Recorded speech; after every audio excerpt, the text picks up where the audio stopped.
Welcome to Mind Set in Stone podcasts, where we dive deep into the most compelling books on the shelf. Join hosts Dave and Poppy as they uncover the stories, themes, and ideas that shape our understanding and inspire curiosity. Get ready to explore the big ideas that leave a lasting impact. Let's get started. Welcome to the Mind Set in Stone podcast, the place where we perform a deep dive into the biggest concepts, the greatest secrets, and break them down into practical wisdom you can use right now. Today, we are undertaking what is arguably the single most important journey any human being can embark on. That's a big claim to start with. It is. We're diving deep into the core message and the profound practices found in Rhonda Byrne's The Greatest Secret. Our mission here for you is not just to summarize this. It's to really unpack the architecture of suffering and reveal the truth that's, hidden in plain sight. A truth that promises permanent freedom and an everlasting happiness. And when you hear a phrase like guarantees permanent freedom, it can sound a bit like, spiritual hyperbole. But the source material, it draws on these incredibly profound wisdom traditions, and it offers a really foundational revolutionary shift. We're trying to figure out how to get out of that ceaseless emotional turmoil. The background noise. Yeah, the stress, the worry, the anxiety, the stuff that seems to be the default setting for modern life, even when things are going, pretty well. That's the perfect distinction. We have to start with a harsh, but I think necessary assessment from the late Anthony DeMello. Okay. He challenges us directly. He said that even if you think your life is swimmingly, mostly fine, if you ever get stressed or worried or anxious, offended, sad, then your life, by his definition, is a mess. That's a brutal assessment. He's basically saying if you're still experiencing the normal human condition of emotional ups and downs, you haven't really solved the core problem. Precisely. We might manage the symptoms. I mean, we meditate, we go to therapy, we take a vacation. The Band-Aids? Exactly. But the underlying psychological structure that allows suffering to happen in the first place, that remains intact. Our deep dive today is all about finding the way out of this psychological mess for good by challenging the foundational false beliefs we accepted a long, long time ago. The beliefs that keep us psychologically enslaved. The path out is entirely revolutionary because it requires us to challenge our most basic assumption. Right. Who we think we are. Okay, so let's unpack that. If that assumption, that fundamental identity is the problem, then the first step to freedom has to be realizing that everything we currently identify with, I'm talking about our body and our mind, is actually a mistaken identity. Fusion, this misperception, is the single biggest obstacle. It is the ultimate case of mistaken identity. And it's so deeply ingrained that we rarely even think to question it. We have to start by accepting that we are definitively not the body. Okay. The body is a fantastic, incredibly complex vehicle we use to experience the world.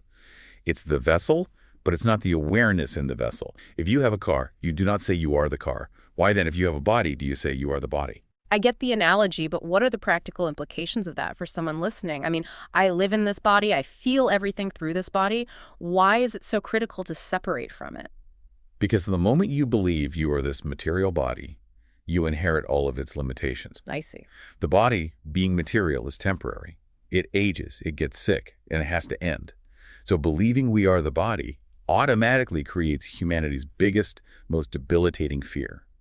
The fear of death. Right, because we think we're going to just blink out of existence when the body dies. Exactly. But the truth revealed by the sources is that what we truly are, the awareness that's looking out through these eyes right now, that never dies. Separating from the body is the first real step toward realizing your own eternal nature. That distinction is paramount. Okay, so if we move past the body, we face the next huge misidentification, the mind. We find out we are also not the mind. Can you help us differentiate between that constant thinking process and our true self? Well, the mind is simply that ceaseless voice in the head. It's the running commentary, the planner, the critic, the memory bank. It's made up entirely of thoughts. If there are no thoughts, even for a split second, there's no mind in the way we usually think of it. But something is still there. Yes, awareness remains. We are the constant presence that is aware of the changing thoughts, moves, and personality shifts. You, the listener, you're present before the feeling of angry person shows up, and you're still present after the feeling of frustrated person fades away. The you that is constant. That's the real you. And this is where the combination of these two illusions really creates the problem. The mix of that temporary body and the constant mind creates what the sages call the person, or the ego, or the imagined self. And let's be clear, this person isn't evil or bad. The tragedy is that we spend most of our lives thinking, feeling, acting, perceiving, and relating on behalf of an illusory self.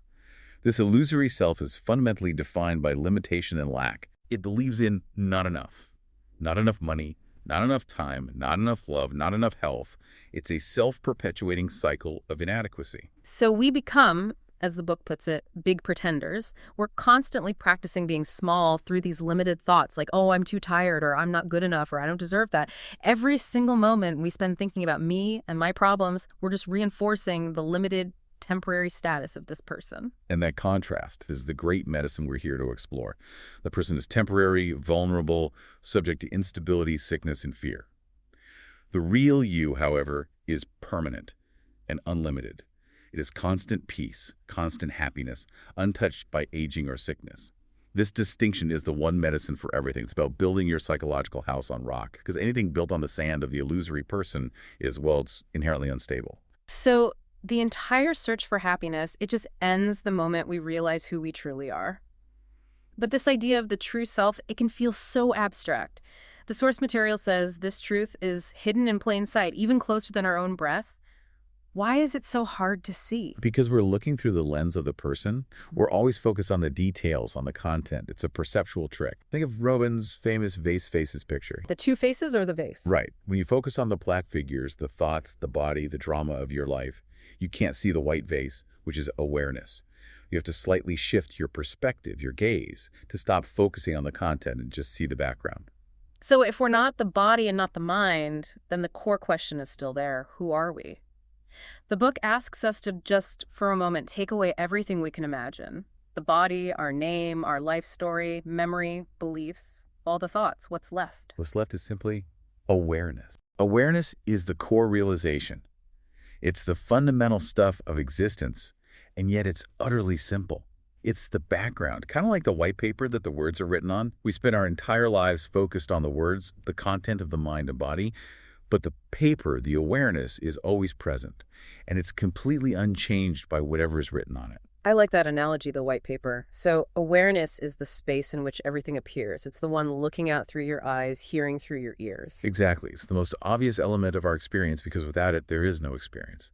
And yet, it's the most profoundly overlooked. It's like the light that illuminates the movie on the screen, but you never focus on the light itself. It's the constant silent witness. It goes by many names: consciousness, spirit, true self, infinite being, the presence of God. Okay, so if we are all this awareness, we have to talk about what that implies for separation. If I am awareness and you are awareness, are we? Two different awarenesses. This is where the concept can get really abstract for someone new to it. And this is where we connect to the bigger picture, the non-dual truth. There is only one awareness, just like there's only one space in the universe. Think of space. You can put up a wall and call the area on one side room A and the other side room B, but the space inside is fundamentally indivisible. Right. So our individual minds and bodies, they're like those separating walls. Precisely. That one infinite awareness is refracted through the separate vehicles of our minds and bodies, which makes it seem like we each have our own private little package of awareness. But it's the same glorious, indivisible consciousness operating through every person, every animal, every object. The truth is, there is not a single separate entity in the entire cosmos.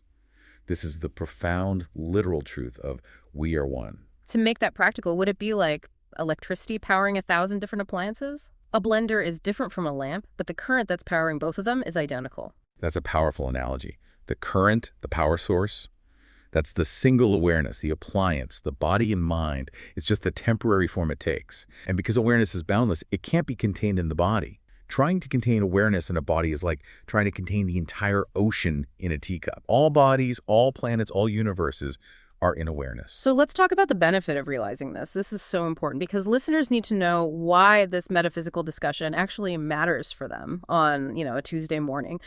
What will life be like when we really start to inhabit this awareness? The benefit is complete freedom and effortlessness. When you fully recognize who you are, the source material promises a life without problems, without upset, worry, or fear. Jan Fraser captures this shift so beautifully. She says, whatever has weighed on you suddenly no longer weighs. It may still be there, but it has no mass, no gravity. Life becomes effortless. Everything you need seems to just appear without a struggle, because your default state is peace, not resistance. You're free from the fear of death. You're not controlled by worry anymore. That is the grand revelation. But now we have to move into the actionable steps. We don't have to become awareness. We already are it. The goal is to stop identifying the limited person and start living consciously as the awareness that we are. And we do that by taking our attention off of thinking. So how do we train ourselves to do that? This is where the practical takeaways come in. We are not just summarizing, we're giving you the tools. Let's call them PTAs for short. PTA 1 is the Awareness Practice 3 Steps to Bliss. This is the method for consciously staying as awareness, delegating the mind to the background where it belongs. I love that phrase, delegating the mind. Okay, step 1, ask yourself, am I aware? The genius of this question is that the mind can't answer it, because the mind is the content, and awareness is the background. The question itself is the tool. It instantly forces your attention away from the constant mental noise, the planning, the worrying, and puts it on the feeling of being, which is immediately present. You don't look for awareness, you simply notice that it's already there, aware of the question. So we're not looking for an answer in our thoughts, but more for a feeling of presence. And that leads to step 2. Notice awareness. What does that actually feel like in the moment? Let's say I'm worried about a deadline. How does noticing awareness help? When you shift your attention, the thinking energy just stops for a moment. And you might feel an immediate, subtle sense of relief, like a melting away of resistance. If you sustain it, that relief deepens into a peaceful happiness or serenity. A lot of people feel this shift as a softening or a lightness around their heart. When you're worried about the deadline, you're focused on the thought content. When you ask, am I aware? You notice the silent, peaceful space that existed before the thought of the deadline even showed up. That silent space is your true nature. And then finally, step 3, stay as awareness. This is where the rubber meets the road. How do we sustain this state without constant effort? Because the mind is designed to just pull us back into focus. Think of your mind like a camera lens set to autofocus. To stay as awareness, you intentionally open your attention wide, like a wide-angle camera shot. You take in everything, sights, sounds, sensations, without focusing on any one detail. This dissolves the mind's effortful focus and reveals the effortlessly present awareness. Even just dedicating 5 minutes a day to this, just taking in that wide-angle awareness while you're drinking your coffee, it makes an enormous difference.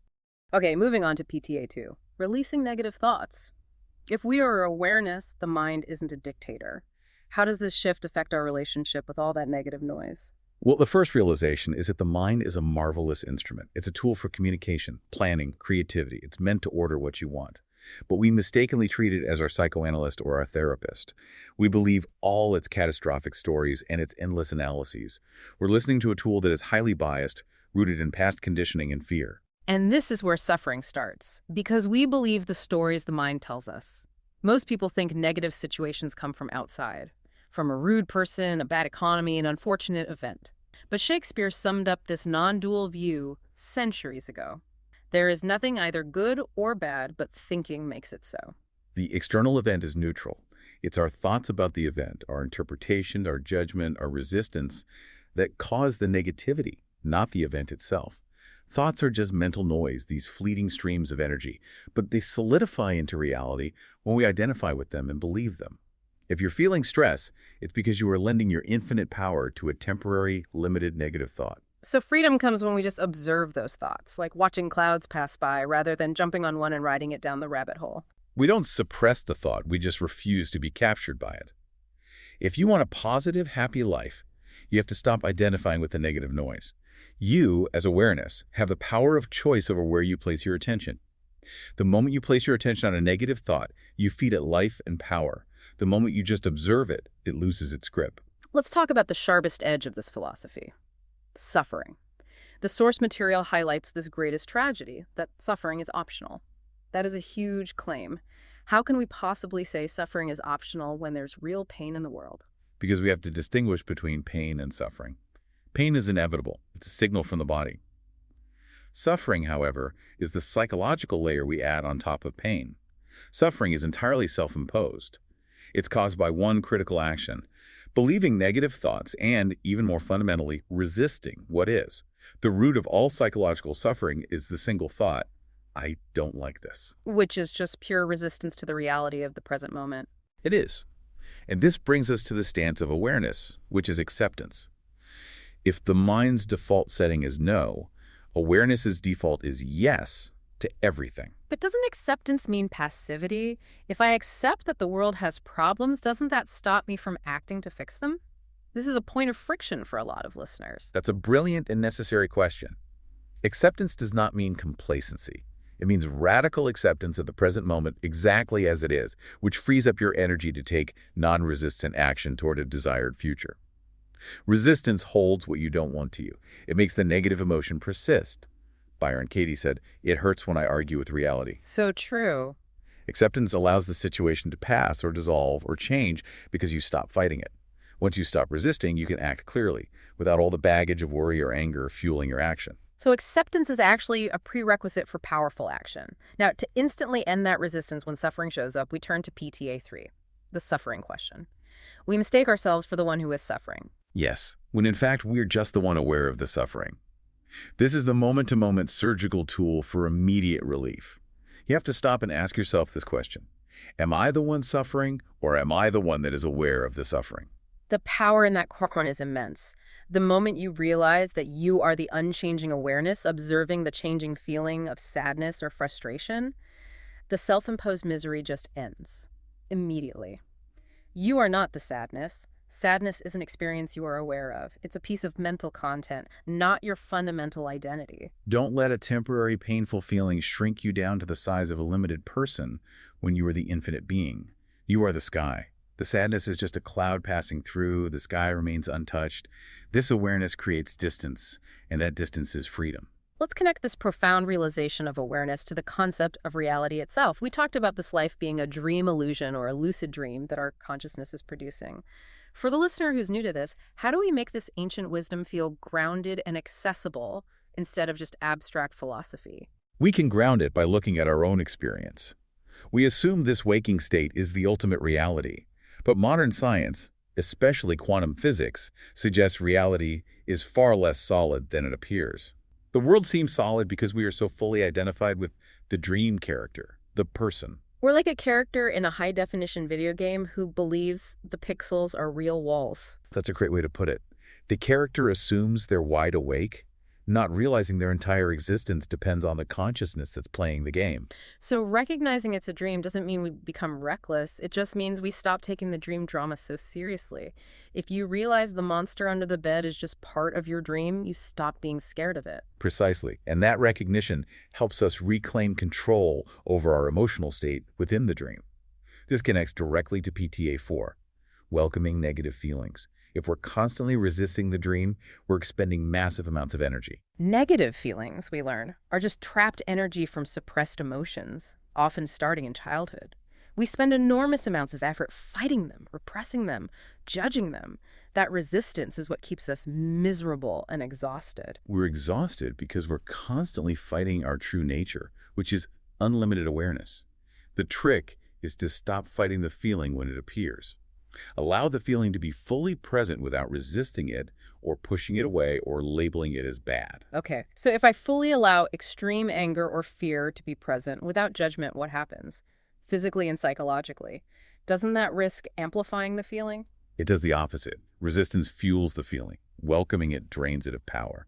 When you fully allow that negative energy to just exist in your body, maybe it's a tightness in your chest or a knot in your stomach, the energy behind that emotion will naturally release and dissolve, often in under a minute, if you don't feed it with a negative thought story. You're just providing a safe space for it to unwind and exit. You, as awareness, are that safe space. And the source material has this beautiful, almost paradoxical quote from Rumi. What hurts you blesses you. Darkness is your candle. Why are these negative feelings actually a blessing? Because they're wake-up calls. They're the body's alarm system, alerting you to the fact that you are believing a story that is simply not true. Every time a negative emotion appears, anger, stress, worry, it's telling you, go home to awareness. You've momentarily misidentified yourself with the limited person again. Use every negative emotion as an opportunity to permanently free yourself from that pattern. This sounds like we're integrating all these practices into one seamless action. That brings us to PTA 5, the super practice. This is called the most crucial, simple, and powerful combination of the book's vital practices that truly dissolves limitations. It is the pinnacle practice. It leverages the insight that while you stay as awareness, the body becomes an automatic self-cleaning mechanism. It unwinds and releases all that trapped negative energy without any conscious mental effort from you. So, step 1 of the super practice is to welcome anything negative. This means opening your heart and saying yes to any negative reactions, feelings, thoughts, problems, or memories in the moment they appear. Not liking them, No. but welcoming them as legitimate sensations of the present moment. And step 2 is to stay as awareness. You keep your attention wide like that open camera lens, or you simply rest in the peaceful presence of your own being. The ultimate goal is to merge these two steps so deeply that the act of welcoming is the act of being awareness. If you welcome the fear, you are already the awareness that is bigger than the fear. The book uses a powerful, real-life example of the author's experience during those life-threatening wildfires. This illustrates the difference between resistance and welcoming perfectly. It really does. She was evacuated, and instead of succumbing to panic, she observed the immense fear and attachment she felt toward her house. She consciously welcomed the potential outcome, the total loss of the property. She released all attachment to it. And what happened? By welcoming that possibility, she moved into a state of deep calm, knowing that if she lost the house, it would somehow be for the best. With no resistance to any outcome, her energy was free. The amazing outcome was that the house remained safe, completely untouched, while others all around it burned. The external manifestation followed the internal release of resistance. That story really shows how resistance holds the problem to you, but welcoming dissolves the energy behind it, allowing the situation to resolve naturally. Okay, moving on. Let's tackle the programming that makes us feel so limited. PTO 6, exposing limiting beliefs. Limiting beliefs are, as my teacher says, imagined limitations. They're simply thoughts we think over and over until they get stored as automatic, unconscious programs in the subconscious mind. These programs dictate what manifests in our lives, from financial struggle to relational trauma. The great news is that because beliefs are just flimsy thoughts, they can be eradicated. But they're often hidden. I can logically know I am worthy, but still feel unworthy when a new opportunity comes up. How does awareness expose these hidden programs? Beliefs are dismantled the moment awareness shines its light on them. They collapse under scrutiny because fundamentally they're not true. They're limitations placed upon an infinite being. To practically expose them, you can use your mind as a tool. You can instruct your subconscious. Show me my beliefs clearly, one by one, so I can become aware of each and every one of them. Your subconscious, when addressed by awareness, will begin to serve them up for inspection. That's a great proactive tool. What about a reactive tool? How do I catch a belief in the act? The most immediate and practical tool is paying close attention to your reactions. Reactions are unconscious beliefs in disguise. They're these involuntary emotional or mental responses that just pop up out of nowhere. Like what? For instance, you receive a large electricity bill and have an immediate flash of panic or anger.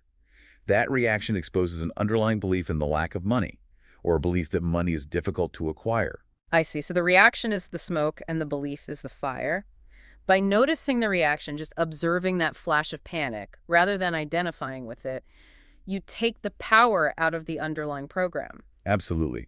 The moment you become aware of the reaction, you shift from being the limited person having a reaction to being the awareness observing the reaction.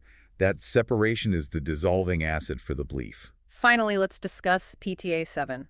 Practice non-attachment for lasting happiness. We are always chasing happiness, always thinking it's just around the next corner. But this philosophy says we are happiness already. Happiness is our true nature. It is the default state of awareness. We put our happiness on hold when we fall into that "I'll be happy when" trap. Right. I'll be happy when I get the new job, find the right partner, have a certain amount of money. We mistakenly outsource our internal state to external conditions. And what's the single biggest cause of unhappiness? It is attachment. Clinging to something for fear of losing it, because we fundamentally believe we can't be happy without it. The attachment itself is the mind's program, designed to maintain the limited person. It's the person trying to solidify its transient world. So how do we distinguish between deep love and destructive attachment? I mean, if I love my partner deeply, I don't want to lose them. Is that attachment? That is the essential clarification. Love is the state of awareness. It's boundless, it's giving, and it requires nothing back. Attachment is clinging due to fear. If you love your partner deeply, that's beautiful. If the thought of losing them sends you into a psychological collapse, that collapse is not love, it's attachment. It's the fear that your source of happiness will be removed. So do we have to actively struggle to get rid of these attachments? No, that would just be the mind trying to fix the mind, which is an endless effort. To free yourself, you just stay as awareness more often through the super practice, and the attachments will naturally drop away one by one. J. Krishnamurti summed up this state of perfect freedom with the powerful quote, "This is my secret, I don't mind what happens." He didn't say, I don't care what happens. He said, I don't mind what happens. Exactly. There's no mental resistance. The author's story about losing her house due to economic difficulty illustrates this perfectly. The difference between resistant attachment and free appreciation. It highlights the massive energy cost of resistance. She and her family suffered for 3 years, trying desperately to hold on to their family home because of this huge emotional attachment. Once they finally moved out and surrendered that attachment, she made a clear decision never to be attached to a house again. And since then? She loved and appreciated every subsequent house fully, without fear. When it was time to move on, she did so with only gratitude and zero sadness. The key is to love deeply, appreciate fully, but never attach to the form. That brings us right back to the core transformation we promised. What we're all seeking: joy, peace, love, immortality. It's not something to be acquired, not something external to search for.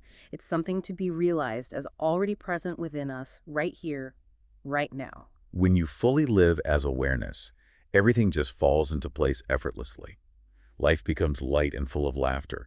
You find yourself unruffled by things that used to bother you, simply because you know they are just passing pieces of content in your infinite awareness. You will know, not just believe, that you are the infinite being, unlimited, untouched, and impervious to suffering. Every challenging circumstance, every negative feeling is just a helpful wake-up call. It's telling you you're momentarily believing a story about yourself that simply isn't true. It's a little flag pointing you back home to your true nature. The journey isn't about going somewhere new or achieving some higher state. It's about realizing you are already home, living in the eternally happy present. You don't have to wait for the right circumstances to be happy. You just have to stop resisting the happiness that is already flowing. We've covered extensive ground today, from disidentifying with the limited person to the crucial practices of welcoming, observation, and resting in awareness. Remember, awareness is unlimited, and nothing whatsoever has power over you unless you lend it your belief. We've learned that, in the wisdom of Muji, the greatest healing is to wake up from what we are not. The illusion of the body, time, and the limited self has been broken down conceptually. We really encourage you to start using the practices immediately. So now, consider this final, provocative thought to take with you. The sages tell us that when the body ends, awareness remains fully aware and alive. You can never not be. You are eternal. How would your decisions and actions right now in this present moment change if you knew with absolute rock-solid certainty that there is no death and that you are eternal, infinite consciousness? If you begin living today with the decision, I intend to fulfill my purpose and live my life in the joy of the infinite awareness that I am, using the super practice as your daily anchor, your journey toward effortless joy and freedom begins right now. That's a powerful point to end on. Thank you for diving deep with us today. Until next time, keep exploring what is truly real. We hope you're leaving with fresh insights and a spark of inspiration. Remember to subscribe, leave a review, and check back for more episodes as we dive into new worlds of thought, one book at a time. Until then, keep your mind set in stone and your curiosity open. This has been a Big L Riz Media podcast, where big ideas meet lasting impressions.